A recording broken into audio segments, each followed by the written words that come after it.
Here we are, Cutoffs in Coffee, episode 14. Made it 14 episodes in. James and CT, T3 Performance.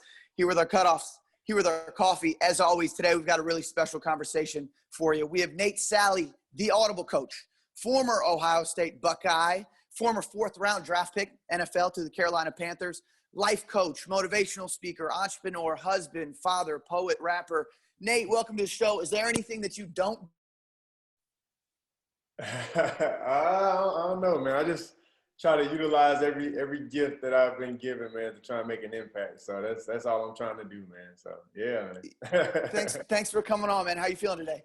I'm feeling great, man. Honored to be a part of this. Honored to have my cutoff on with the fellas this morning.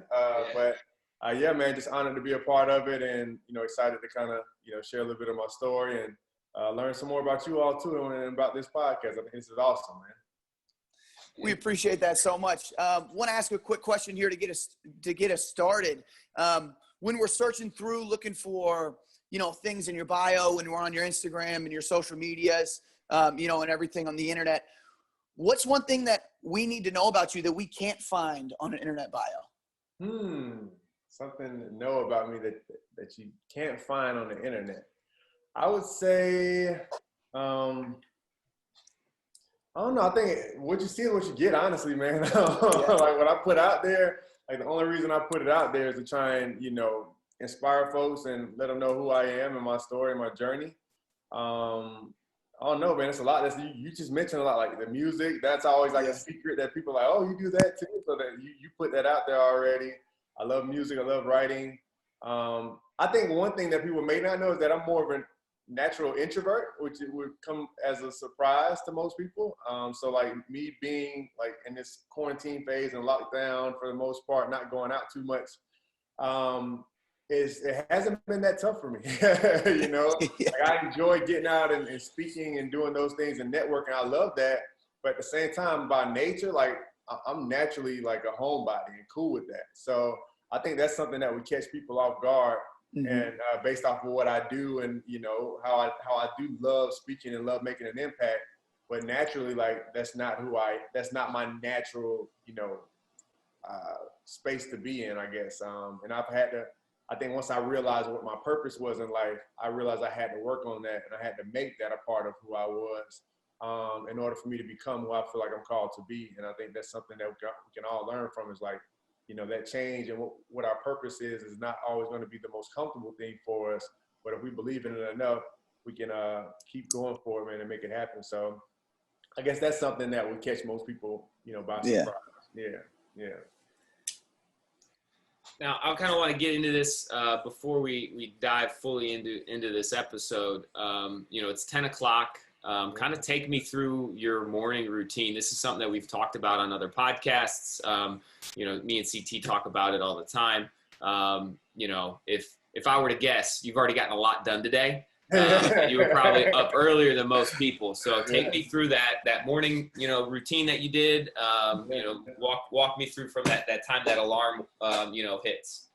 Yeah, man. So the first thing is, and the most important part of it is, like, I don't go to bed without a plan for the next day. So for me, the biggest thing is, like, I want to wake up in the morning and hit the ground with my feet, hit the ground running. You know what I mean? So I always go to sleep with a plan already for my next day. And like for today, just, I look at my little to-do list. So it's always like my Bible plan is always my first thing that I'm doing. So I wake up, I read the word, and I meditate a little bit. And just focus and tell myself, hey, today's going to be an amazing day. Like, I already get my mind ready for greatness. And, I do a little like head shake, like I'm about to run down the field on kickoff. And I get my mind right. I say, man, let's get it, and that's something I do. Some days, I get a workout in first. Some days I don't. But I always do my Bible plan, and I always want to have at least 3 to 5 things that I'm able to knock out for my business because I work a 9 to 5 as well, right? So I always want to have 3 to 5 things that I'm knocking out for the business and moving that forward every day. So one thing I've been doing is working on a certification. Another thing I had to do was to reach out to someone who's interested in my coaching services and follow up with them. I had to follow up with someone that I spoke to about doing a speaking engagement for yesterday. I had to send that follow-up email and then work on Audible, a newsletter, and then also had to put out a post because I try to send out something on Thursdays to inspire people and just kind of show what's going on with me. So those are some things that I had to knock out this morning before the day got going, and then started diving into my 9 to 5 stuff and all that as well. So I try to, be consistent with that. And I think I mentioned it to you all when I spoke to the group is I love to have, as much as I can done before like 7 o'clock. For whatever reason, it just makes me feel so accomplished throughout that day. And I try to do that, man. I try to knock out the bulk of the things that I need to do before 7, because honestly, my kids are waking up at 7, man. And once I hear those feet running through the house, it's like the day's pretty much gone, especially once I throw in my 9 to 5 and then, things that they're going to need throughout the day. Like before I know it, it's 5, 6 o'clock and it's like, man, where did the day go? So, I really take my morning serious, man. I call them sacred mornings, man. Like I have to have that morning routine going, man. And it really sets me up for success on that day. Yeah, that's awesome. Thanks for sharing that. And I think that one thing that we always preach to our young athletes are the sooner you start these routines and these consistent habits that you're learning now because of training for sports. Yeah. Eventually you're not going to be playing sports anymore, but these habits are going to put you in a position to be successful in whatever career path that they choose. So, thanks for sharing that. It's something about that quiet morning that I really enjoy. It's peaceful, and the ability to focus, I think that is awesome. So yeah, definitely, man. I think just getting your mind right, man, and being to yourself. There's so much clutter in our world nowadays, especially with social media and everything on the internet. Everything is way much too accessible for us right now, man. So I think that time to yourself and just that time to focus and clear your head and not have any distractions, I think is very important, man. I think it's paramount to, a great day, man. Honestly, I know for me it is. I know from what I read from a lot of other successful people, you see a consistent pattern in there where it's like successful people, they get up at a certain time in most cases and they get things done in the morning. And, I'm not a rocket scientist. I don't want to reinvent the wheel, but it's like, man, this is working for some of these people that have done amazing things and are living fulfilled lives, not just what we view as successful, but living truly fulfilled lives. Like, let me follow that blueprint and see, how I can, make it my own. I think what I've noticed the most when I wake up a little later, or when I wake up and don't give myself that time in the morning, is I've become more reactive to everything. I think I will take something, whether it be stimulus from social media or something that goes on at the gym or at work, and I react differently than I would if I got up and I give myself that time, and I'm a little more proactive with what I'm doing, and I understand that I need that time to myself to I'll work on my breath, work on, some gratitude practice, and setting intentions is another big thing. That's something that I try to do. And I've tried to do it more recently since we had our first conversation. And just about, within the first 3 minutes of my morning, focusing on my breath, and then deciding what I want to do with that day. How am I going to make this day and maximize this day to the best of my ability? You had mentioned you do some intention setting, not only with yourself, but with your kids. I'd love to hear that because I think there are a lot of parents out there who would see a lot of benefits from setting intentions with their children every morning. What's that look like for you? Yeah, man, it's pretty simple, man. I always have been an optimist, not like gullible or anything like that, or blind to, what can happen. But I always try my best to see the glass half full. And I'm a firm believer that, our mindset plays a major role in what actually happens in our lives. So we set the tone at the beginning of the day and tell ourselves, hey, today's going to be an amazing day. And we really begin to believe that, like, I would say 95% of the time, that's what's going to happen. You know what I mean? Even if something does not go according to our plan, having that mindset allows us to push through and still make the day a pretty good day. So, I just do that with my kids, even before they get ready for school, they come down and they're getting their breakfast and I'm already in here. They come knock on the door like, hey, can I come in? Or sometimes my 2-year-old just barges in. I'm like, hey, today's, I'll make the most of this moment. Today will be a great day. And then they repeat after me. Like, I'll make the most of this moment. I'll make the most of this moment. Today will be a great day. Today will be a great day. And I get them fired up and I'm like, let's go then. And that's what we do, man. It's something simple. And, I think it's just building that habit and just like us working out, training, playing sports our whole lives, like it's exercising a muscle up there in their minds, man, and letting them know the impact that starting their day and setting that tone can have. So I'm just trying to plant little seeds with them, man, because I know that they're, 8, 6, and 2 years old now. But before we know it, man, they're going to be going out to college and be adults. And I want them to be very impactful human beings on this earth and to make a difference, man, and to be fulfilled and to be, fulfilling the potential that God has put inside of them, man. So every time I get a chance to plant some little seeds, little nuggets with them, man, I do it. And sometimes I feel like they get tired of me, kind of preaching to them a little bit. But it's funny because in like key moments, man, you'll see where the message landed and they get it. Even at 8 and 6 and 2 years old, like they get it. So it's like kids learn like what you teach them a lot in the household, man. Like it really starts at home, and I really am. I've always believed that, but I'm seeing it firsthand now. Like my kids, how they think, what they believe, all that starts with what we teach them in this household. You know what I mean? And so I don't know, that's something that I'm learning, and I'm taking it serious, man, because like I said before, we know it, they're gonna, have little minds of their own and be often into the world trying to make a difference or doing what they shouldn't be doing. I want to make sure they're doing the right thing. So that's kind of how I'm trying to do my part with that. I love the consistency that you talk about with how you either coach the people that you work with through Audible coaching or your own children. And I think that's one thing that a lot of people will read a book, take a picture of a page, and like highlight it, quote it, say, "Hey, look at what I read, look at what I did." But they don't live those words. You live those words. You take in this information, but you live it, and the people around you are better for it. I think that, when I was a young coach, I had a moment that like really kind of shook me and was like, wait a minute, I don't really know what's going on. I got to start that process. I got to start learning. I got to start internalizing this information. And it was when our old training director kind of introduced me to what performance training actually was 7 years ago when I got hired and got trained. Were there any moments, as you were getting into your athletic career or getting into coaching that kind of had a shift in your thought process on how you coach or how you play as an athlete? Yeah, man, I think just even beyond that, man, just how I've gone about life, and this training that I'm going through is called Life Plan, and it really focuses on helping individuals identify what their purpose is in life, right? And it takes a really in-depth look at it. And through this process, I just, finished one portion of it where it speaks about what they call life gates. And life gates are those moments in life where you just change, man. It's like a part of you dies and you become this new person, right? And for me, I can vividly remember 2 of those moments. One of them was when I was in the 7th grade, me coming up in a household where, both of my siblings didn't graduate high school, both had kids at 16, and I was the youngest. So for me, when I saw my uncle graduate college, for whatever reason, man, something lit up inside of me and said, "You're going to college."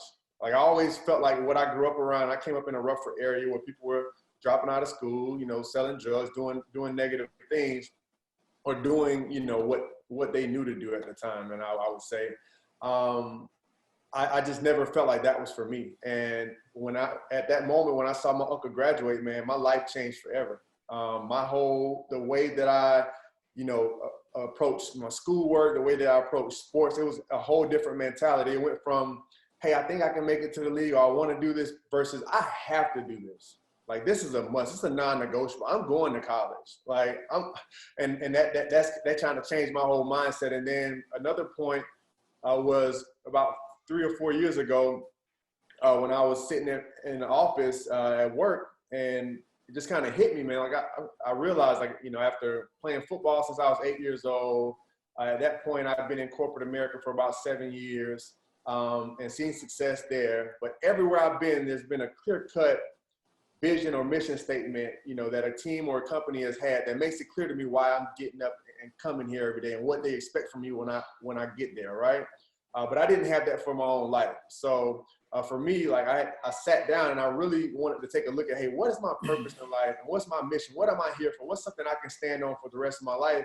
And ultimately, man, it boiled down to, I believe I was put here to inspire transformation in the lives of others, man, and make a difference and positively impact lives of others. So for me, from that point forward, like everything that I've done and everything that I'll do for the rest of my life is filtered through, is it going to lead to me making a positive impact or making a difference in the life of someone? If it can or it will, I'm in. If it's not about that, I'm out. And it simplified my life from that point forward, man. That's what led to me beginning Audible Coaching and Consulting, which is solely focused on helping individuals, bridge that gap between where they are and where they desire to be, man, and help them live a life that aligns with their purpose, man. So, and that's changed my approach. So now, I've gone from, hey, I want to make this money and do this to provide for my family versus now I want to leave an amazing legacy. Man. I want to make a difference. Like I want to serve, and that's a different perspective, man. And that changes everything, because when things are about money, and money is like one of the top,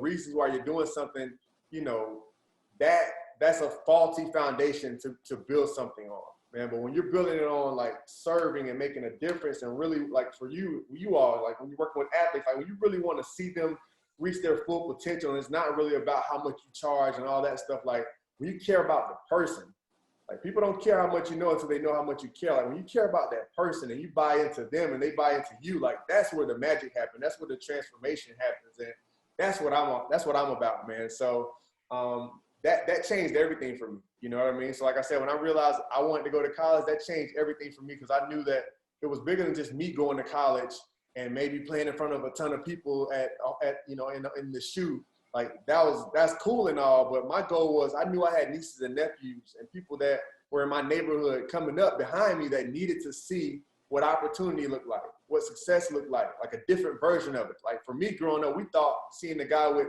nice rims and loud music in his car, that was success. Like I want that, man. I can't wait till I get old enough to do that, right? But ultimately, man, like I really wanted to show them something different, man, and I've been grateful for that.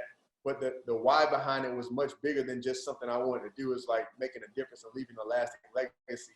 And like I said, what I do now is, even that times 10, man. And so it's gone beyond just my family and where I come from. I want to make a difference in the world, man. I want to make a difference in the world and help to change as many lives as possible while I'm here.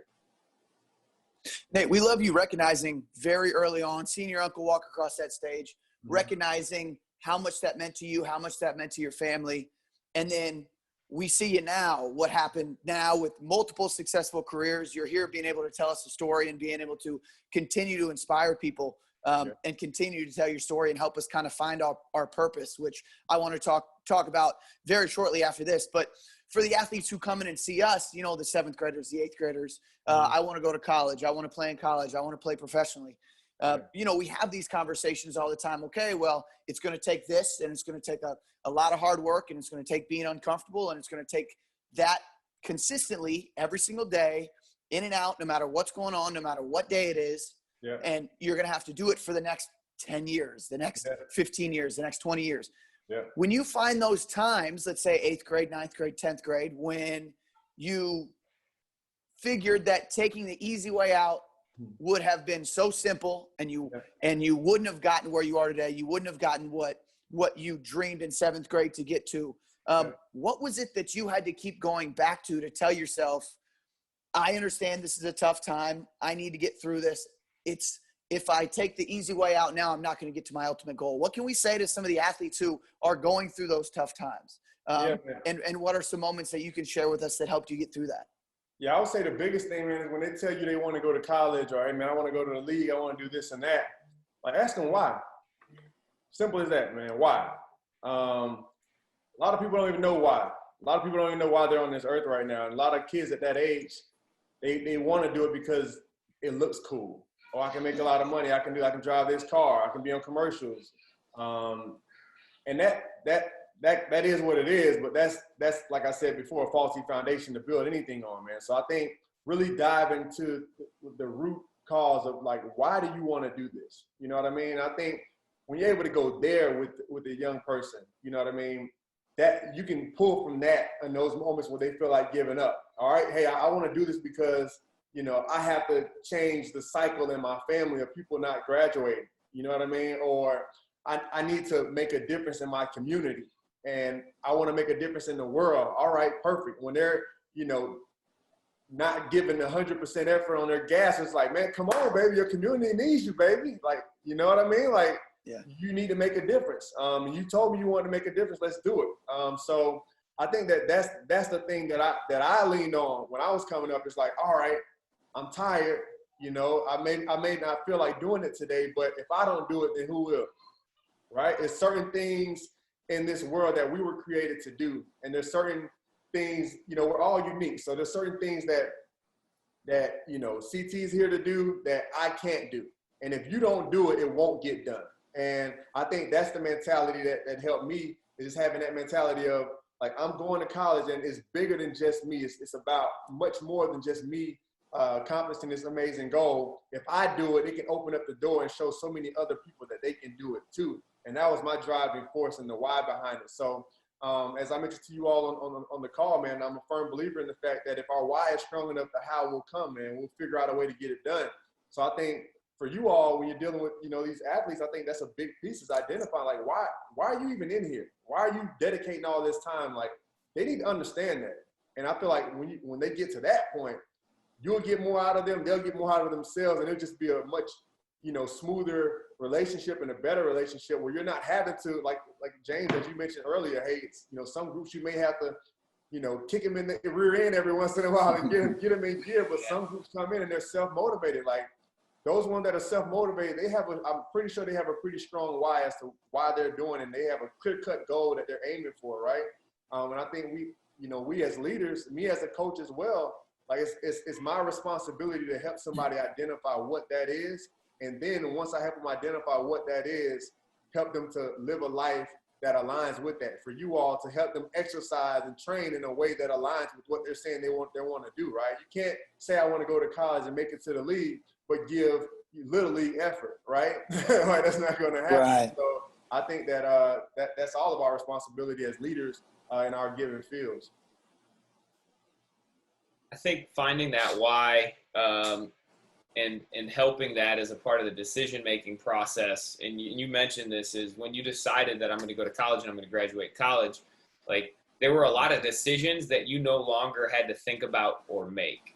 And I kind of relate this to something that is as simple as, you know, I'm in the shower and it's a nice, comfortable, hot shower. And then my hand goes, you know, to the handle, and it's like, okay, am I gonna sit in a cold shower for 60 seconds because I know it's good for me? Yeah. How many times do I have to do that before it's just automatic, right? It's not a decision in my daily, you know, practice, right? You know, how have you helped people identify those decisions that they think they have into no-brainers that's not even a decision? I just automatically jump to do that. Yeah, man. One word that comes to mind and that stands out, man, is accountability. And then if I say 3 words, it'll be support, encouragement, and accountability throughout the process. You know, as individuals, I think a big thing for us, and the thing that allows things to become a habit for us, like good habits for us, is over time, we begin to realize that it works. It's like, this is helping me. Like, why would I stop doing this, right? So whether it's comfortable for me or not, like, when I do this, it works. Like, for me, I've always been that person that said, man, I'm not a morning person. Like, when we had 6 a.m.s in college, like, oh man, like, you know what I mean? And now I get up at like 4:30, 5 o'clock most mornings. And it's like not having to make a team, and I'm doing that. So I think, like I said before, when our why is strong enough, the how will come. But ultimately, I think the biggest thing is just understanding like why we're doing what we're doing, and as we see those positive habits and those things that we're fighting through, as we see them begin to work and improve things in our life, we want to keep that momentum going, right? So for me, the big thing is helping people first, you know, from an accountability standpoint is, all right, we agree that this is an action item that we have in place. And I don't give people action items, right? We come up with them through our conversation, you know, and through me asking powerful questions. So throughout the process, they'll say something like, well, that means I probably need to do this. And I'll say, well, you think that's a good action item? Yeah. All right, perfect. Then let's do it. When are we going to have it done by? All right, perfect. So the next time we speak, it's like, what did you do? And it's clear cut. It's SMART goals: specific, measurable, attainable, relevant, and time sensitive. So it's very specific. We know exactly what we need to do, when we need to do it by, and that's the goal. So it's pretty clear cut. So in doing that, you know, they begin to build that habit. And even at first, I've heard people say this directly, like, man, I caught myself. I was just doing it because I knew you wanted me. I had to do it, right? And then you see them, you know, a few sessions in, go above and beyond and start doing more than what they even put on their list. And like, man, I realized, like, I need to do this for me. And like, when they come to that realization and you see that light bulb go off, man, it's one of the best feelings in the world, because now that's transformation. Like, that's like, somebody's changed. They've had a major shift for them in their lives, man. So I think that's the big thing. And I hope I answered your question. I know I kind of went off a little bit there, but the biggest thing is, man, like, the support, the encouragement, and the accountability throughout the process, it helps them to consistently do that, especially once, as they see that it works, as they see it improving their life. No one wants to go back to what it was once they realize what good looks like and what it feels like, right? So you want to keep that going. And sometimes we self-sabotage. Sometimes we'll know what works for us and know that it's a great routine that we have in place, and we won't do it anyway. We'll find excuses as to why we're not doing it. Oh, I'm not a morning person. I don't feel like doing this. Like, well, you don't feel like being great then, right? Like, we have control over our lives, and we have to take, you know, that responsibility. Like, we have control over what happens in our lives, and we have to have that mentality in order to make some things happen. So that's kind of the mentality I try to take, and I try to help my you know, clients with. And I think all parents and coaches can relate to that, because there's things we see on the training floor where you start working with a new athlete, you make them do something hard. In our case, it'll be an assault bite workout, or it'll be lunges, or it'll be, you know, certain things here and there, certain core exercises that they can't stand doing.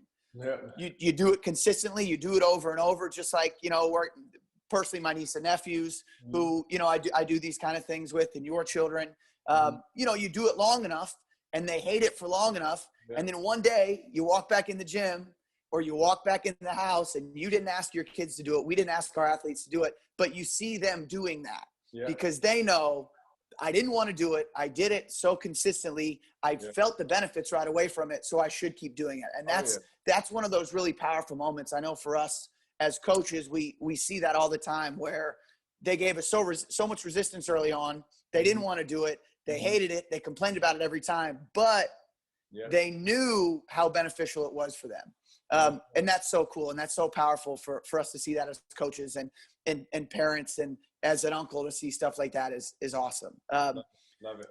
For everybody who doesn't know kind of how we got connected, just a quick background. Nate played with our boss, Mike D'Andrea, at Ohio State. And we were lucky enough to hear Nate talk about the 3 steps to walking in your purpose. Sat down and was nice enough to have about an hour conversation with all the coaches, trying to help us level up, trying to help us become better coaches, trying to help us find our purpose. And we've talked about a lot of these things, and it's so great to hear you just, Nate, bring these things up naturally. It's not, you know, it's not slides that you're reading. It's not notes that you're reading. It's just how you conversate and how you talk, and you bring up all these awesome, you know, comments that I took so many notes from that first conversation we had. And I want more people to hear that, because I know how lucky we were to hear it. And I want to get the word out a little more.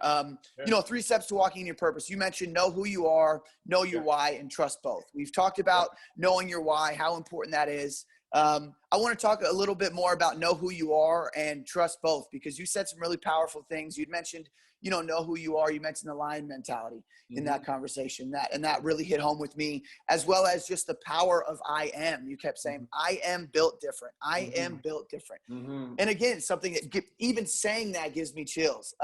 Let's talk about that a little more. Know who you are. Again, we're going over the 3 steps to walking in your purpose. Step 2 is know your why. Step 1, possibly the most important, being number 1, know who you are. Talk about that a little bit. Yeah, man, I think I appreciate that, you know, as well, man. But knowing who you are is key, as you mentioned, and that's why it's number 1. You know, that's the foundation of it all. You can't build anything else above that, right? You can't build a why or even trust both and start taking action if you don't really know who you are, because you're going to end up having to go right back to square one at some point in time anyway. So as for me, like what I told you all earlier, man, with me deciding that, yeah, I'm going to college and knowing that that was a dream of mine and feeling like that was my purpose, it all started with me first understanding that, hey, what I saw around me wasn't for me, right? I knew that I just always felt and believed that I was put here for something different. And when it comes to knowing who you are, I think like understanding your passion and the things that really matter to you, right? And not denying those things. Like some people would know that they're great at something, they'll know that they're passionate about it, but it won't be the thing that's cool. So they'll refrain from doing it because, you know, for the sake of not being embarrassed or not being ostracized or alienated, right? So I think that really accepting those things, like certain things that, you know, CT loves, that James loves, that I could probably care less about, and the same vice versa, right? But we're all wired that way for a reason. So I think really understanding, hey, what do I love? What am I passionate? What are some of the natural things that just I'm drawn to, right? And understanding those things and understanding who you are is huge. So I think that, and that takes a lot of self-reflection, man, and you know, asking yourself some questions and going there with yourself and challenging yourself, right? But I think that's definitely the most important step is first off, knowing who you are, and then like being confident in who you are as well. So once you understand who you are, just trusting that, hey, I am who I am and I'm this way for a reason. And I am enough. I have enough inside of me to do whatever it is that I feel called to do, right? Because I don't feel like, you know, like I told you all before, I'm big on my faith, but I don't feel like God gives any of us a dream and then doesn't give us the tools that are required to make it come to fruition, right? So I firmly believe that, and I think that's something that we have to believe in ourselves. It's like, I am enough. I do have what it takes. And like what we mentioned during the call, the power of I am, and it's what are we telling ourselves every day, right? Like I told my kids, like I will make the most of this moment. Today will be a great day. Like when I told you when I'm working out and I get in those challenging moments, it's like, I am built different. I'm not giving up right now. Like the normal person, average Joe, like he would. I'm not. I'm built different. And I think if we all go into life with that mentality, man, I think we can really make a huge difference, not only in our lives, but in the world, man. So that's the mentality that I try to take into everything is my self-talk is always going to be positive, right?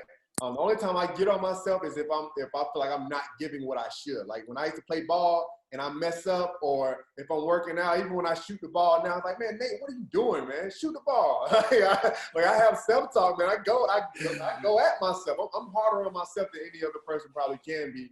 But it's just because I expect great things out of myself. And I feel like, and not just because it's what I would expect out of myself, I just don't believe that any of us were put on this earth to be average. So I'll never accept okay. I'll never accept average in any area of my life. So, but that all starts with, first you gotta know who you are, man. You gotta know that you're royalty. Like, and we discussed the lion.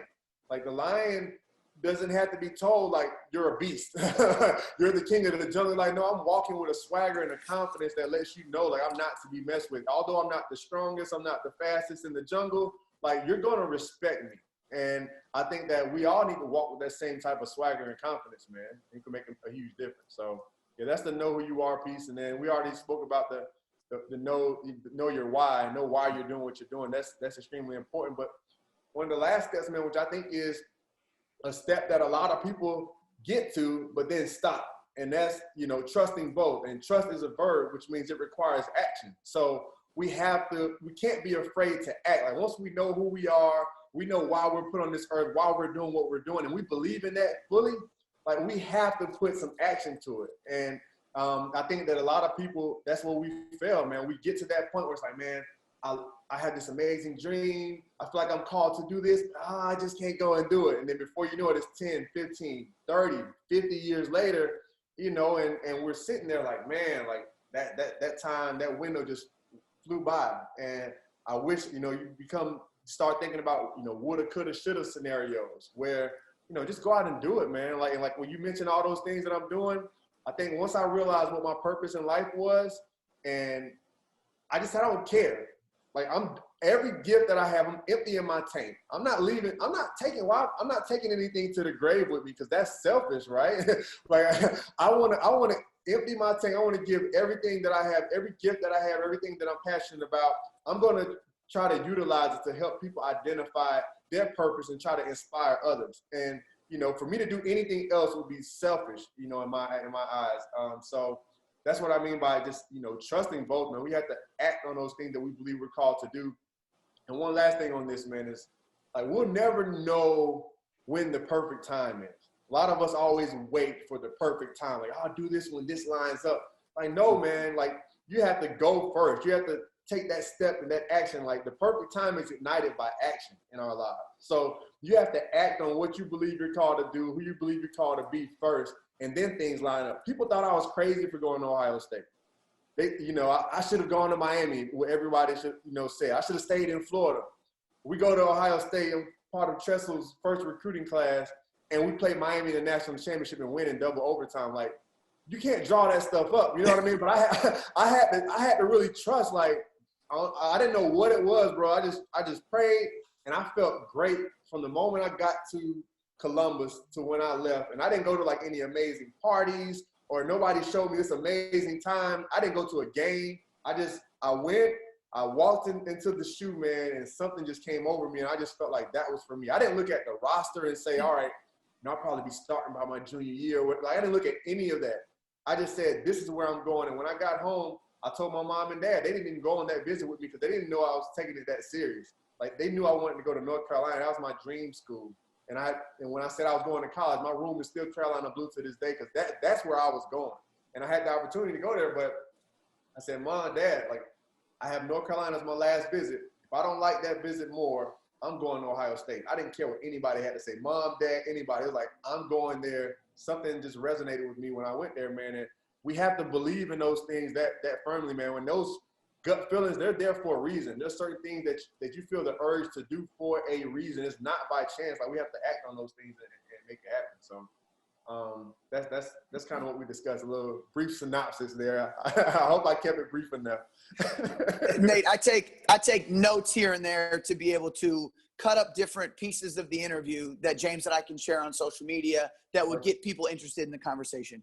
Perfect. After like 15 notes of deciding what I was going to cut up because it's all amazing, I think, you know what? I just want to post this whole thing because I can't. There are so many powerful things in that, and I just hope people listen to that over and over and over again, because even hearing you talk about it a second time, I'm in a different place. I'm in a different time. I'm in a different position, and I hear it completely differently. Yeah. And I think the more you listen to, that story, and the more you listen to those points, I think the more people are able to get out of it. Again, thank you so much. There's so much great stuff. There's so much that hits home. And I think there are so many things that people can take away from that. And you did an incredible job of putting that together. One of my other favorite things you said in that conversation, in the last conversation, and this is just a little piece, is you said, when I'm working out now, so we're not playing sports right now besides, pick up basketball and you're obviously competitive, playing at such a high level for so long. You don't just lose that, competitive on the basketball court, in the weight room, with your family, with your kids, with your jobs. You said, I don't feel like I'm making progress until I feel like I want to quit. And that's something that we have talked about. We try to do every single day. We try to put ourselves in a position where we can make that decision to quit. Yeah. And we don't, because we know it makes us better. How are you using that? And again, you've said it a couple different times and a couple different things, but is that something that you use to kind of help people who you're working with find those times when you want to quit, and understanding what's at the end, kind of the light at the end of the tunnel, and how much you can get out of going through those tough times and looking back and reflecting on those? Yeah, definitely, man. I think the biggest thing is I try to make sure that they're understanding of the fact that there's danger in the comfort zone, man, and that, there's no true growth, no true development when you're comfortable. So we have to continue stretching ourselves. And I always try to get them, so for me, I'm asking questions. So I'm asking them questions like, what's the biggest goal that you ever had in your life that you were able to accomplish? Like, all right, then where did that even resonate from? Why did you want to accomplish that goal? Like, what did it take for you to accomplish that goal, to make it become a reality? And as they take that look back at their life, they realize that, hey, I got to where I'm at because I had to work my tail off. There were obstacles in the way, but I had to overcome them. And I just helped them to see that. and I'll have them tell me a few different goals that they've accomplished. So now they see a pattern. And I'm like, all right, so with that being said, what does that tell you about what you need to do to make this next goal a reality? And they realize that, man, I just got to suck it up. And there's some things that I'm not going to want to do that I'm going to have to do because the why is that much stronger than the stress or the frustration or the pain that I'm going through right now. Seeing the big picture is a big thing I try to help people do, you know? So I always try to help people see the big picture first and then take steps back. All right, starting today, what's the next thing you can do to get one step closer to that mountaintop goal that you have? So that's kind of what I try to do, man, to paint that picture. And ultimately, like I said, man, there's danger in the comfort zone. So I make sure that they're clear on that. And everybody has examples of that, man, where they were forced to go into a challenging situation and it made them better. Like even right now, what we're going through with COVID and this entire situation is making a lot of us have to change the way we operate. And I firmly believe that we're all going to be this much better, you know, on the other side of this if we view it as an opportunity to improve, right? And that's what happens in dark times. It's almost like a seed, right? A seed goes to a very dark place before it can grow and sprout into what it needs to be.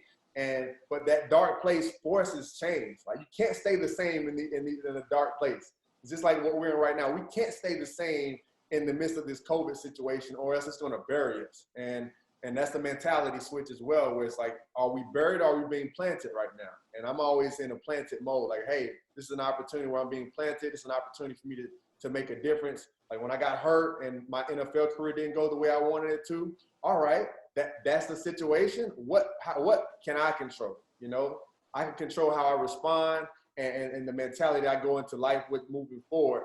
And I can't allow this to be the end of me, you know, per se. So I hope I answered that question, but that's the biggest thing, man. I just try to help people understand, not through what I tell them, but through their own story, that, you know, there's no true growth, no true development when we're comfortable. Like we're going to have to continue to stay uncomfortable and continue to push ourselves to get to that point where we may feel like quitting, but we need to understand we need to have a why that's so strong that quitting would never be an option. Yeah, and I hope people understand you haven't said once, these are the conversations I have when I'm talking to my elite athletes, when I'm talking to my NFL guys, when I'm talking to my CEOs. I mean, these are things that you have conversations with people who do everything, anywhere, all jobs, all walks of life.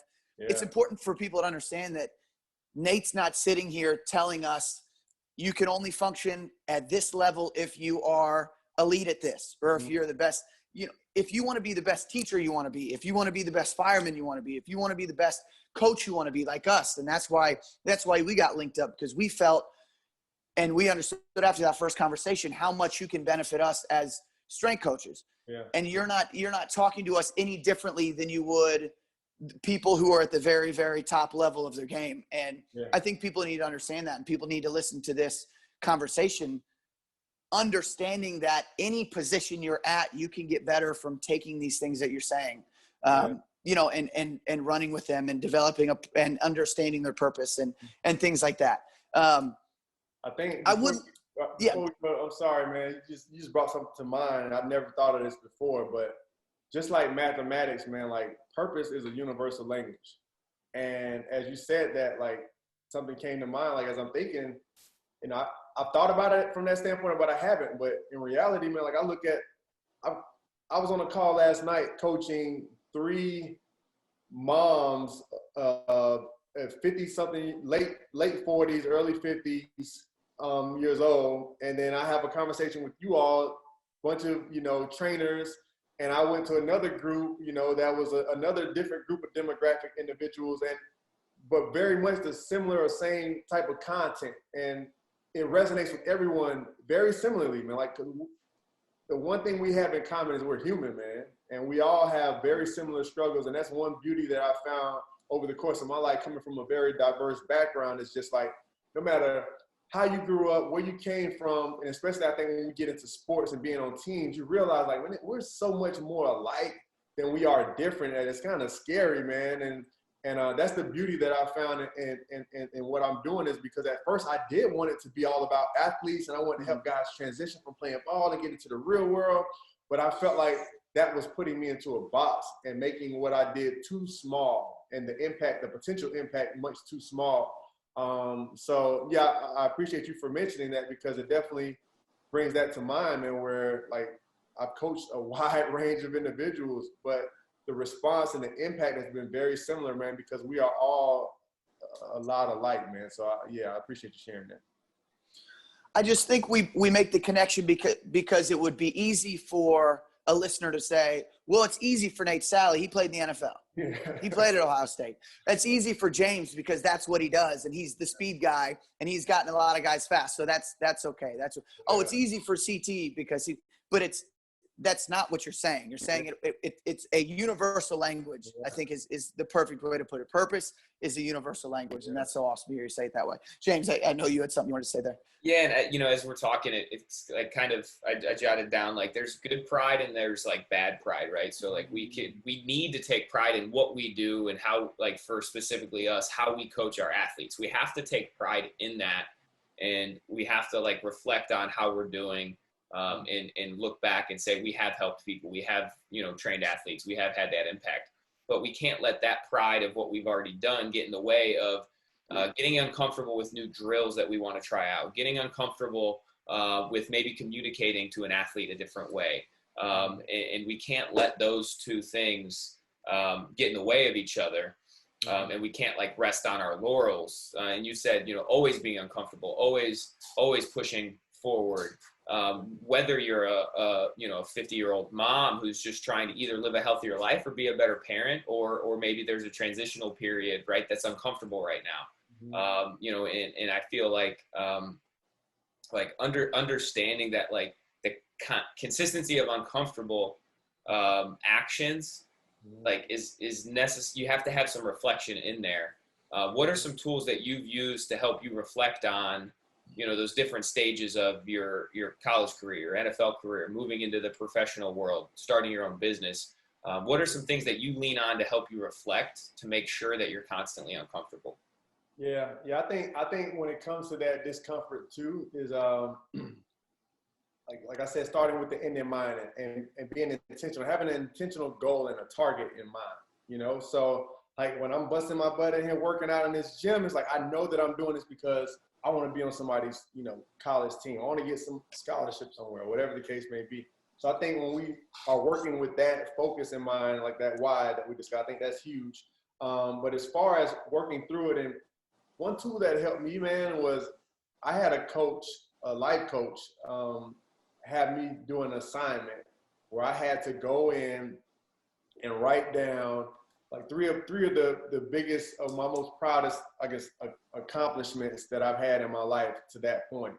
And she told me to write down, similar to what I just mentioned earlier, hey, why did you do it? Like, why was it even a goal for you in the first place? What did it take for you to accomplish it? And what did it feel like once you did it? And in doing that, I recognized a pattern in my life and how I operate.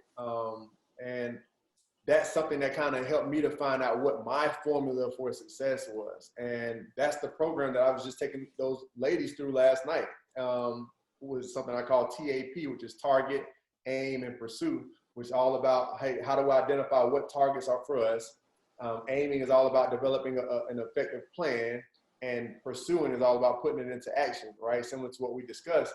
And I don't know, after that call last night, and realizing the impact that it's having on them and the impact that it's had on so many other lives to this point, it's like, man, it's crazy. Like I told CT earlier, like there's certain things on this earth that only you can provide. And if I sat back and just said, man, this is a good idea, but maybe I won't do it or whatever, like it's been thousands of lives that have been impacted, whether it's me speaking about it or me actually coaching and walking them through the process that have been changed because I took the courage to believe in what I believe I was put in for and the why behind it and put it into action. And now it's helping somebody else who's maybe speaking to their son about it, who's going to then take it to his school. And you just never know where that spreads to and the legacy that it leaves. So I hope I'm answering your question, but I think that's a big thing is for us to understand be intentional about what we're doing and why we're doing it, understanding our target. And then, you know, as we go through the process, you know, I think it really helps for us to have a clear understanding, as I mentioned, to that of that why we're doing what we're doing. So did I answer your question? I'm sorry. I know I went. Yeah, definitely. I mean, I think in terms of, you know, what we're looking at is being able to always tie things back into why we're taking certain action. Yeah. So, you know, a great way to take 5 minutes and step back and look at what you're doing currently, and do those actions tie into my intent and my why and my goals that I have. And if they don't, what do I need to change? Yeah, exactly. Perfect. You said it better than I did, man. I appreciate it. Taking notes. Yeah, I'll cut that clip up, James, because you'll want to hear him say that again. So, Nate, we've almost talked for an hour and haven't even gotten into Ohio State stuff. And I know that is one thing during college football season, and it's tough for me being a former Indiana Hoosier and losing to Ohio State for the 4 years I was there every single season, putting up fights, but losing. I hate hearing all about Ohio State all the time, but I know people are tuned in to listen to Nate Salley, former Ohio State football player, because they want to hear about what it was like running out there at the Horseshoe, what it was like playing for Tressel. Can you just take us through, you know, those 4 years you had at Ohio State and the impact that's got on you today? Yeah, man, it was a dream, man. A dream, and it's crazy. It's a dream that I never even knew was a dream until it like happened. You know what I mean? Like I always dreamed of going to college, but Ohio State was nowhere on the radar. It was like, you know, going into my senior year, they were not even like top 10 on my list. Like I was like, man, I'm going to I had the 3 Florida schools, and I had some other schools like Notre Dame, and I like Michigan State a lot for whatever reason. I think because they had a lot of guys from Florida on their team. And obviously North Carolina was a huge one, but for whatever reason, like I didn't take Ohio State like serious, like that was a school that I wanted to go to. And I think with me being a city boy from Fort Lauderdale, not too far from Miami, and when I see Ohio from where I come from, we think Nebraska, we think Iowa, we think cornfields, farms, and it's like that's not for me, right? But we had an amazing recruiter, man. Coach Bill Conley, he was the tight ends coach, and he recruited our area. And he was a salesman, man. He would sell me the dream every time he came to my house as often as he could. Coach Tressel came to the house. My DB coach, Mel Tucker, would come by the house and come by the school consistently. And I'm like, man, they really want me. I'm like, they really like me a lot, and they show me more love than any of the Florida schools. So I said, why force myself to stay here in Florida when I have this, you know, top-notch program that is serious about me? So I said, all right, I'll go on the visit. And then that's where the story I told you about what I felt when I went there and how it just changed everything, man. And even beyond that, like my whole family, man, like being a part of that tradition and that fan base, like the loyalty is unreal, man. And unlike anything, I don't care what, like we're at least equal to any other school in the country. And for me, like as I look at my life, man, I had a chance to go to St. Thomas Aquinas High School, which is arguably the top football high school in the country. And it happened to be right around the corner from where I grew up at. Like, and I just heard the band playing there, and I didn't know a lot. I just knew that they sent kids to college, and that's why I wanted to go there, because I knew my dream was to go to college, and that was a great route to help me get there, right? And then I ended up going to Ohio State at a time where they were in a rough patch. You know, they were like 8-5 the year before I got there. This was Tressel's first recruiting class. But then to go there and win a national championship, and honestly, like our class and that senior class, Mike Dawson, those guys that year changed changed the culture at Ohio State and brought it back to what it's supposed to be as a top 5 school every year in and year out, always contending for a national championship. So I don't know, to go there at that time and be a part of that transition or that transformation, honestly, of our school, it's something I'll cherish for the rest of my life, man. And then, you know, thinking about going out in the shoe and the crowd and and one last thing on this, the crazy thing about it is, like, it feels like a whole different lifetime ago. Like, because I've been in corporate America for like 11 years now. I played in the league for 4 years. So it's like, I speak to my wife and I'm like, babe, like, I actually played, like, we played in the NFL. And I actually was, like, when I watched Ohio State games, I said, like, I used to be out there. It feels like an entirely different lifetime ago. It's crazy. But, you know, as I have kids now and I want to get them to games, and I think as I look back and I think back on, I'm just more and more grateful with every year that goes by. And as I see guys from that team doing great things in the community, making a difference out in the world, like Mike D, man, owning T3 and seeing other guys doing such great things in the community, it's like you really appreciate the time in the trenches with those guys.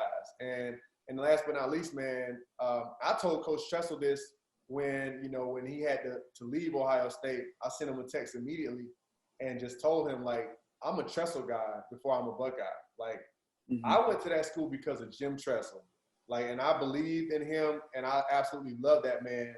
And it was just, he made that experience even that much more special, man. Him, and then obviously the fan base and the love and support that people have for Ohio State. But like, playing for a guy like him, man, was a dream. Like I said, I never even knew I had, but it was like a dream, man, that I'm just extremely grateful for. And I think as you grow older and you see different types of leaders and people that react a different way in certain, you get spoiled. Because I went from my high school coach, who's a legend, Jim Tressel, who's a legend, and then it's like you think every leader is supposed to be like that, but then that shapes and molds the leader that you become. And I'm grateful for those moments, man. So, yeah, man, I love Ohio State. Like, I don't know, my mom, my parents, the house, my room is still Carolina blue, but our house is still scarlet and gray, and in the heart of Fort Lauderdale, Florida, still to this day. Like, my mom, one other thing that people would never know about me, if they could guess, is my mom stayed with me my senior year in college for the season, and she lived with me at an apartment, man. And I'm a mama's boy, and like, she always talks about that time. And whenever she comes across a Buckeye, and if they remember my name, they see her name, like, it's so much pride in her voice. And she comes from this small island in the Bahamas that, you know, most people never even heard of. And there's so much pride in her voice and in our family's voice when they hear, like, when they hear Ohio State, and when people know, like, the Salley name. And it's like, that's what it's all about, man. Like, that's what we're working so hard for. That's why we're built different. That's why we're going through those moments and fighting through the tough times, is because, like, when I go back to my high school, they had a picture on the wall of me and a lot of other guys that are in the NFL. And one of my youngest nieces is in high school there now. And I was walking through the hallway, and she came to me. She's like, Uncle Nate. And she's pointing up at my picture in the hallway. And it's like, I just almost started crying. Yeah. And it's like that's what we work so hard for, man. It's like that legacy piece, and that's what it's all about. So I know, like, Ohio State, man, will forever hold like a huge space in my heart, man. And I love that place. I'm a Buckeye for life. Yeah, man, it's an honor to be a part of such an amazing school, man, and an amazing tradition. You mentioned that one of your favorite moments from there and favorite memories was being named team captain. Yeah, man. Can you talk about why that was so important, why that meant so much to you? It was like an affirmation for me. Like, I always believed, like I told you, when I was coming up in my neighborhood, man, like, I always believed I was put up for something different. And I'll never forget my freshman year, we were in the dorms or at the hotel doing camp and just, you know, joking around, giving each other crap. And out of nowhere, Troy Smith, who's, you know, soon to be a Heisman Trophy winner, we didn't know that, but he's going to be a Heisman Trophy winner, and he's a great leader in his own right, says to me, man, you're going to be a captain one day. And, like, out of nowhere. And people have always kind of saw those things in me, even when I didn't see it in myself. I just was always trying to lead by action. Like, you know, I get vocal when I need to, but it's like, man, I'm trying to let my actions speak much louder than anything I say. And in that moment, it was just a very proud moment, man. And I don't know if I appreciated it as much as I should have, because I look back at it now, like, I was a captain at that school, like, yeah. at the Ohio State University. Like, as I get older, I really appreciate that even more. And in that year, I got voted as most inspirational player by my teammates.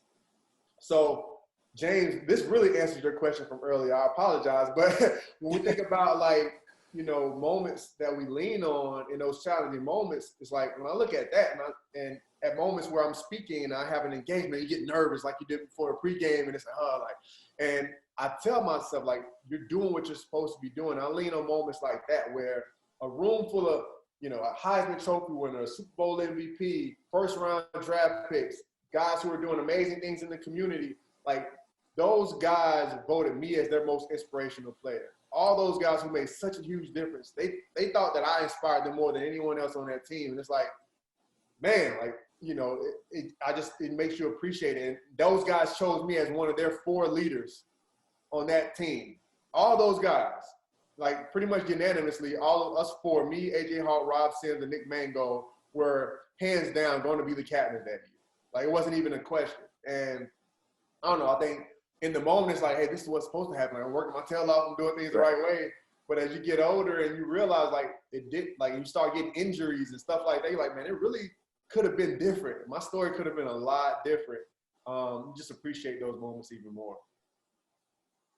How about, last thing I'll say about Ohio State, how about you can say more, man. There's nothing wrong with it. I was going to say, I bet you wouldn't mind. How about some of your favorite on the field moments? Because I know there are some things that I reflect back on that, just like you said, like, wow, I can't believe I did that. You see it on TV, you're like, man, I did the same thing. And it's so crazy to think about that. What are some of your favorite on the field moments from your days as a Buckeye? Well, obviously, national championship, man, it was crazy. Even though I didn't play a lot, mostly I was only on special teams, but it's just, that whole moment was insane.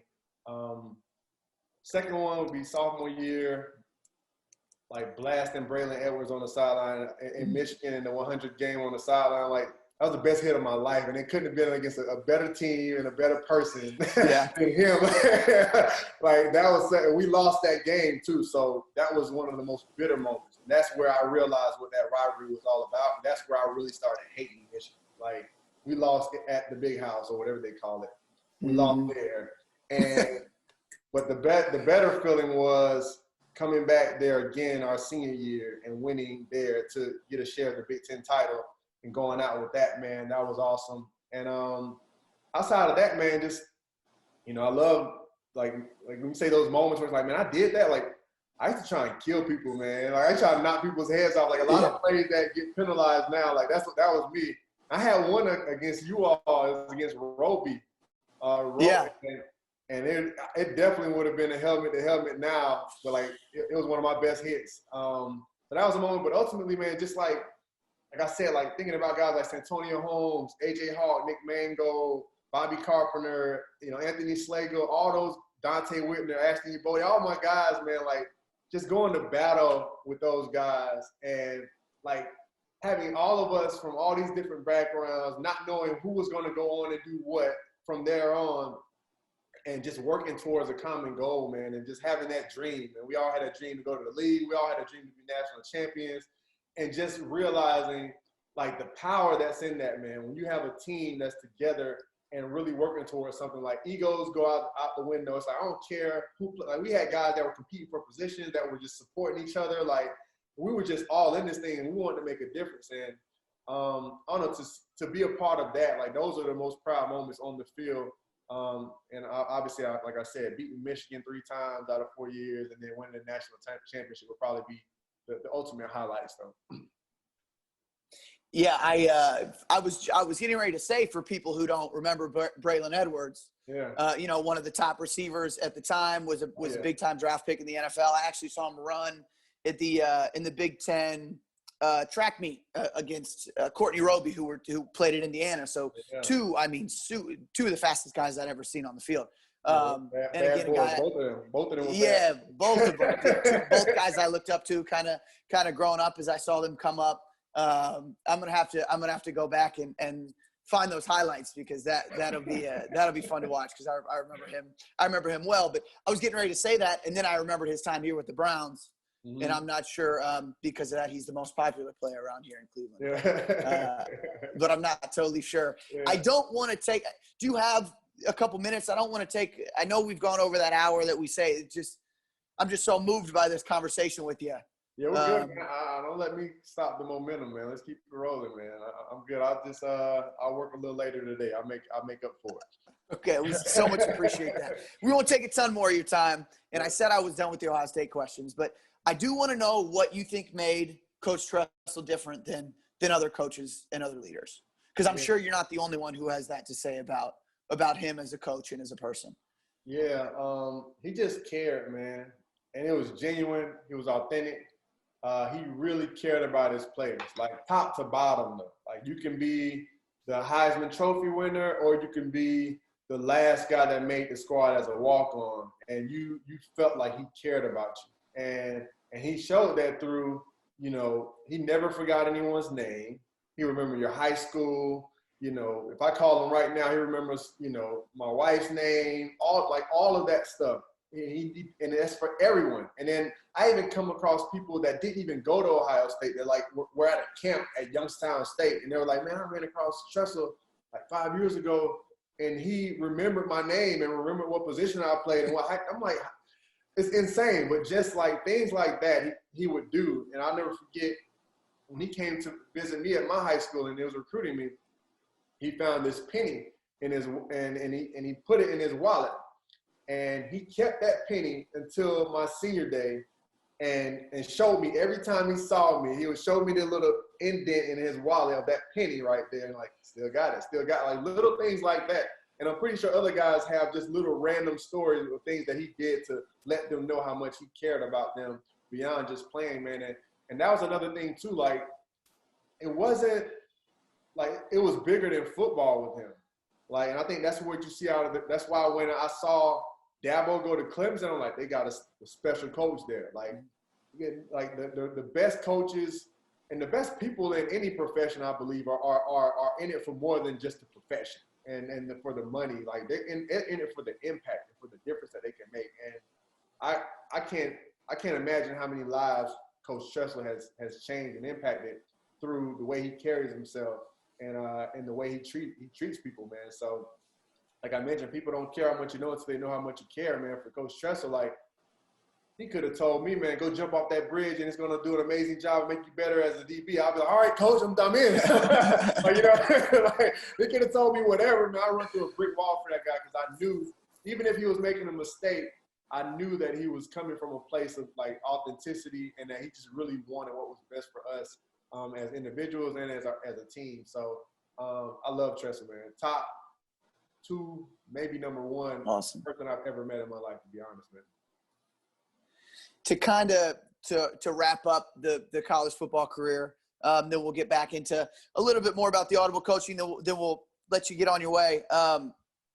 What was because you named a lot of names of athletes that people know, and that athletes watch on Sundays and have watched, and some guys' favorite athletes ever. What are some things that you recognize about these individual human beings that you knew they were going to be successful, that you knew put them in the position they were at? What are some of those common denominators that you find with those successful players who you played at Ohio State, who you played with in Carolina? What are some things you see that they all have in common? I would say work ethic and mentality. First, I would start with work ethic, man. Like, when I think of work ethic, I think of that whole linebacking crew, AJ, Bobby, and Anthony Schlegel. Like, those dudes were, like, always in the weight room. Like, I don't care where we were. We were at the NFL, like, rookie symposium, and those guys were getting after it. Like they were training, you know, for the season. Like, most people thinking that's the day off, I get to relax. Like, no, those dudes were getting after it every day consistently. Like, when I say I wasn't a morning person, those dudes were up in the morning. They were the first ones there all the time. And I think that that's something that you see as a common denominator, is that individuals that reach that level of success, like, they earned it. Like, you get to a certain level by, you know, off your ability, right? And that's cool. And some people have amazing ability that may even get them into the league, but at some point, those individuals that don't have the proper work ethic, they wean themselves out of the process. And that's one thing that I saw that was consistent. And then ultimately, a big thing that I noticed with a lot of the most successful ones was a mentality. Like, you know, they just believed that they were, like, beasts. And that's the mentality that they play with, right? And that's the mentality that we play with. So think about a guy like Santonio Holmes. Like, he wasn't the biggest receiver. You know, he wasn't the fastest, but he was fast enough to get by you. But he just had a mentality like, I'm the best receiver on this field. Like, even when we came in as freshmen and he was a red shirt, like, he carried himself like, I'm going to be the best receiver to step on this field. And with Mike Jenkins and Chris Gamble out there, like, he still had that mentality that whoever across from him cannot guard him. And that's what you see. Like, A.J. Hawk, he's tackling everything. Like, he's never missing a tackle. That's his mentality. Like, I'm a machine. I'm going to tackle everything moving. You know what I mean? And I think that's the biggest thing. And I think even with Mike D, man, with your boss, man, I think something I saw with him was that work ethic. The same thing, that whole linebacking room. You know, no matter who played the most or whatever, like, those guys were getting after it. They were one unit.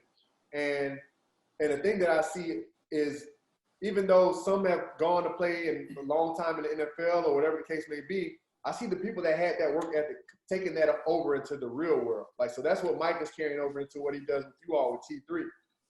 My buddy Roy Hall and Antonio Smith, who are some guys doing great things in Columbus, in the community there, like, they were extremely hard workers. Like, Antonio was a walk-on who earned a scholarship and made it to the NFL at Ohio State. Roy was a fourth-round draft pick, played wide receiver, had a 4-year career in the NFL. Like, but they've gone on and now they have foundations and doing amazing things in the community. So it's just a common theme of work ethic and a mentality that, hey, like, I'm going to make a difference and I'm going to be great. Like, I'm a beast when I step on this field, and when I step off the field, I'm still going to be a beast, just in a different way, in a different arena. Yeah. Awesome. That's great to hear. That's all things that kids need to hear and need to understand and need to start implementing that if they haven't. If James and I haven't done a good enough job of preaching it, if everybody else at T3 hasn't done a good enough job of preaching it, work ethic and mentality is so important, because you're absolutely right. That's the people that I've seen be the most successful. That's exactly what it is that they have, that I think, you know, better and more than other people have. ET, we were talking about the other day is like, you know, at what point is showing up not good enough? Yeah. Well, when everybody else on the team is showing up 4 days a week and you're still just showing up 4 days a week, that's when it's not good enough. Yeah. You know, when do we not have, we just show up, but there's no intent behind our training. There's no mentality behind how we attack the weight room or how we attack practice. And, you know, I think Nate summed that up so well. Yeah. Is step one, show up, but okay, we got to work our asses off when we show up, and we got to have a cutthroat mentality about how we go about our business. You know, through those practices, through the extra time, being the first guy in the weight room. You know, all of those things that we talk to our athletes about is like, okay, well, if your goal is to play college baseball and everybody on your team practices 5 days a week to play high school baseball, what are you going to do now? Yeah, what's going to be the differentiator? How are you going to set yourself apart?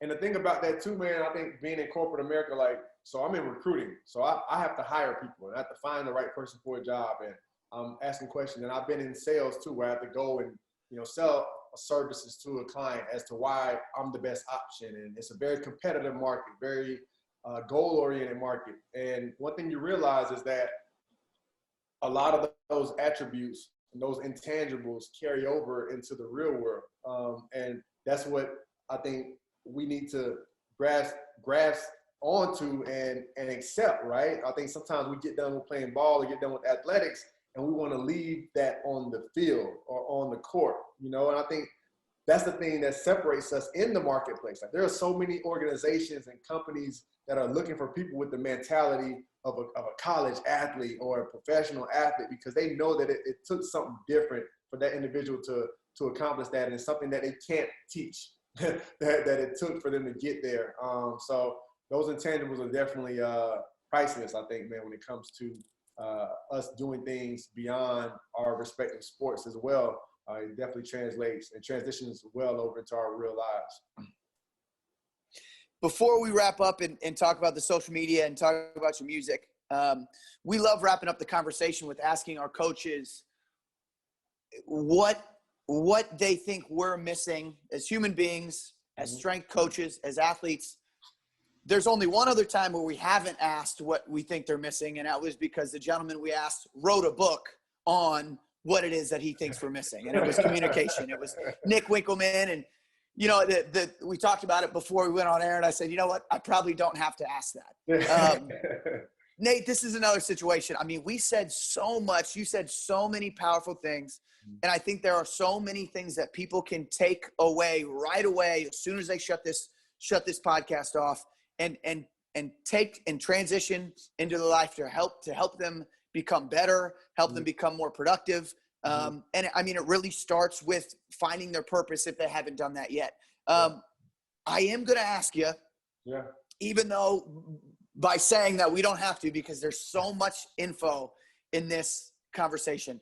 What do you think, if anything, that we haven't touched on that we're missing as human beings, as coaches, as athletes? What are we missing that would help everybody, you know, live a better, more productive lifestyle? I think, you know, obviously we've hit on it, man. I think a lot of us are missing why we're doing what we're doing. And missing out on the opportunity to align our actions with that why. So I think, you know, when you're training, like, it can't be just to make money, right? It can't be, hey, I'm just trying to make a living. Like, if you're going to really make a difference, like, it's, hey, I'm in this because I'm passionate about, like, making a difference in individuals' lives, and helping people live more healthy lives, help people live longer and stronger and be better at what they're doing and reach their full potential. Like, I'm passionate about that. Like, I would do that for free. You know what I mean? So, like, when we're doing those things, that's where the magic happens. And I think that a lot of us, and I see it, man, a lot of people, we're just in jobs because it's what we have to do.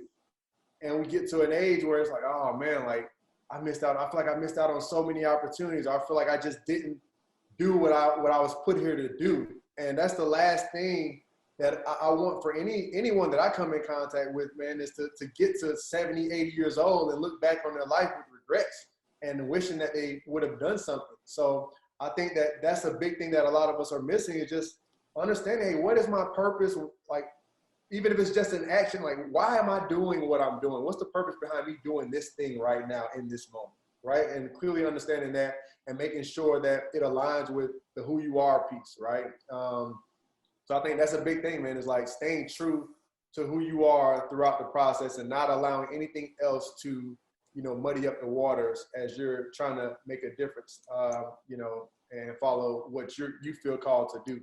So if someone's not able to put a finger on, like, they're a trainer, if they're not in it because they're really passionate about health and passionate about, like, people reaching their full potential and passionate about encouraging, like, if that's not who you are, you're in the wrong business. And the same thing goes, like, you know, for anyone else in another industry. Like, if I'm a life coach, if I don't genuinely care about people and care about, like, speaking with others, hearing them out, not just barking orders at them, right? If I'm that kind of person, like, then I'm in the wrong field. So I think we all need to get aligned, man. Get aligned with, you know, what our purpose is, and get our actions aligned with those things. Yeah, we couldn't agree more. Yeah. I think we're past the point of just checking boxes, right? Yeah. Wake up, check the box. Eat breakfast, check the box. We talked about just living with intent. We've said it a couple times on this conversation. I mean, just understand why you're doing things. Have a passion for what you're doing things. Understand what it is that's getting you out of bed and fired up every morning. And you've given us so many great things that we can use to help self-reflect and understand if we're not doing some of them, that it would probably be beneficial if we work into our life. To wrap up, I'd love to talk about social media, kind of where you're at, where people can find you. Also, if people are interested in the music, where they can find you. And if you're also interested in you know, dropping a little knowledge, dropping a poem to us, we would absolutely love that. Because that was one of the best things that I've been a part of in the last couple of weeks was the legacy poem that you've got. So where can people find you? Where can people find your music? And, you know, how can people contact you? Perfect, man. So you can find me all social media, you know, Instagram, LinkedIn, Twitter, Facebook, all that. I'm at the Audible Coach on everything except for LinkedIn is just Nate Salley. Also Facebook, you just find me as Nate Salley. But you know, everything, I'm pretty much at the Audible Coach. And then my website is audiblecoachingandconsulting.com. That's Audible Coaching and A&D Consulting.com. So that's where you can find my information or find out about what I'm doing from a coaching and speaking standpoint. Also, I always encourage people to go out and subscribe to my email list. I send out, every Monday morning, I send out what I call Audible Minute Mondays, some motivation to kickstart your week. I'm also sending out monthly newsletters, and we're going to do some free giveaways every month as well. That'll be, gift cards, free coaching sessions, free speaking engagements, things of that nature. And then from a music standpoint, I'm at Prahgress. I'm mainly only on Instagram, and my music name is Prahgress, Prahgress. If you're a rapper, you gotta have you can't spell anything normal. So I had to mix it up. But all my music, I have 4 projects out right now, 4 different projects. They're all on iTunes, Spotify, everywhere that you can find. Whatever your favorite streaming resource is, you can find it there. But yeah, it's all inspirational hip hop, and I love writing. I've been writing ever since middle school, and I'm extremely passionate about making a difference and kind of voicing my opinion and kind of venting that way. It's always been my outlet. So I love writing, and yeah, I'd love to spit a little something, man. Yeah, leave us with a little something, if you don't mind. All right, perfect. Let's do it. So this one is called Legacy. All right, just trying to make an impact. As a matter of fact, juggle life responsibly as we wear multiple hats. Trying to live a life that's greater than finances and stats. Me advancing won't distract or push integrity back, because we all know what is needed, although we live conceited. Life is like an open book, and we're declining to read it. Every answer lies within it, but them lies deep within us causes us to live offensively in need of defenders, because we fight for what we want as we neglect what we need. Disrespect our goals and dreams, infect our family trees for years to come. My tears evaporate when your name is mentioned. Grateful you gave life for me to live in constant provision. When the choice is right or wrong, I pray for righteous decisions to incorporate your wisdom, see the world through your vision for what it's worth. I know I don't deserve to serve as your tenant, so my witness in integrity and humble repentance. Now what I do, they may or may not see. To me, there's no difference, because the only one who can judge me delivers deliverance in an instance with efficiency. Efficiency then, that the big catch is just a fraud, a pointless event, because we're quick to show facades what we think people will see as noble acts until our acts are faced with reality. The you who shows up in the crowd should be the same when alone, because when we build on fake foundations, we make fraudulent homes. Living in a glass house, so I refuse to throw stones, because emotions can be fragile as a clavicle bone. There's a lot that's on my shoulders, but this load I will carry with integrity. Our legacy can be legendary. Legacy. Thank y'all. Hey, Nate Salley, everybody, the Audible Coach. Yes, Find him sir. on iTunes, Spotify, at Prahgress. Nate, thank you so much. People, continue to help, continue to try to find your why. Reach out to Nate. He can help you do these things. This is so important for us to be able to do. I'm fired up after that. I know James is fired up after that. After we heard you spit that the first time, we had a text for 25 minutes about just how powerful that was, how that was important. More people need to hear that. More people need to listen to your story. Thank you so much for what you do. Continue to do what you do. Continue to dream out loud. Oh yeah, most definitely. And thank you so much for joining us on episode 14 of Cutoffs and Coffee, Nate. This has been awesome. Thank you, man. I appreciate it. It's been an honor. Appreciate being able to let the guns out today, We see the work. Definitely did some arms today. Yeah, definitely. Oh, yeah. Shoulders were my thing. I'm like, I'll get some shoulders. Awesome. Thanks so much. Everybody, enjoy the rest of your day.